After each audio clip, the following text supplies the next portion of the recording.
Ne peut-il pas compter sur nous? Ne voulons-nous pas aller tous dire à tous ceux qui sont perdus que nous les voulons pour Jésus? Cherchons-les,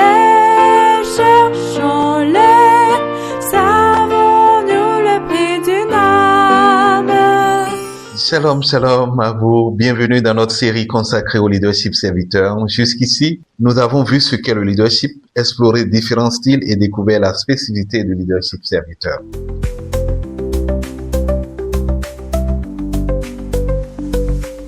Aujourd'hui, nous allons entrer dans son fondement spirituel à travers l'épître de Paul aux Romains.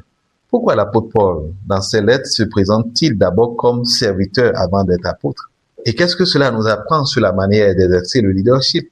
Découvrons ensemble comment les 4 premiers chapitres de l'épître de Paul aux Romains nous éclairent sur la posture du leader serviteur.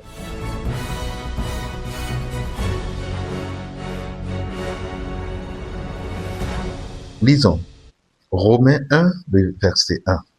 Dès l'ouverture de son épître, Paul écrit: Paul, serviteur de Jésus-Christ, appelé à être apôtre. Avant de revendiquer son autorité, Paul met en avant le service. Le leadership commence donc non par le pouvoir, mais par l'humilité et le don de soi. En Romains 1, au verset 17, l'apôtre Paul affirme: le juste vivra par la foi.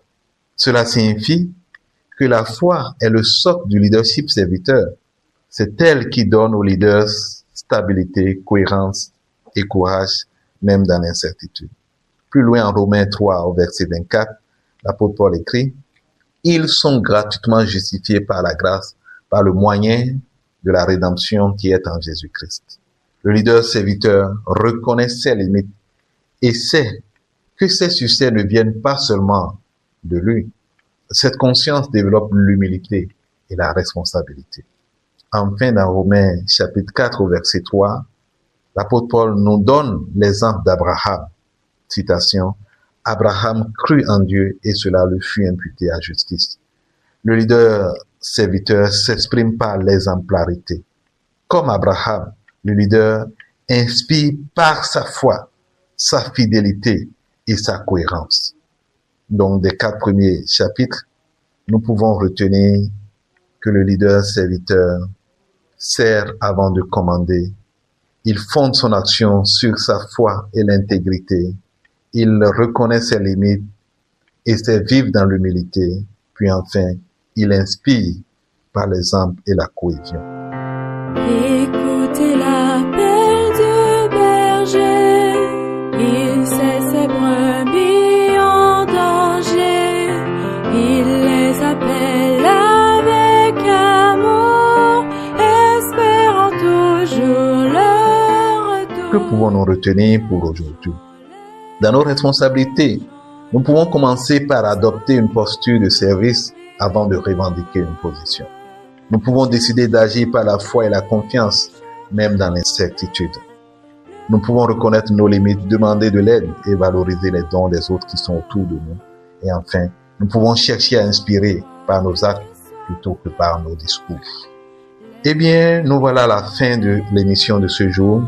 Dans Romains chapitre 1 à 4, l'apôtre Paul nous rappelle que le leader serviteur est une question d'humilité, de foi, de grâce et d'exemplarité.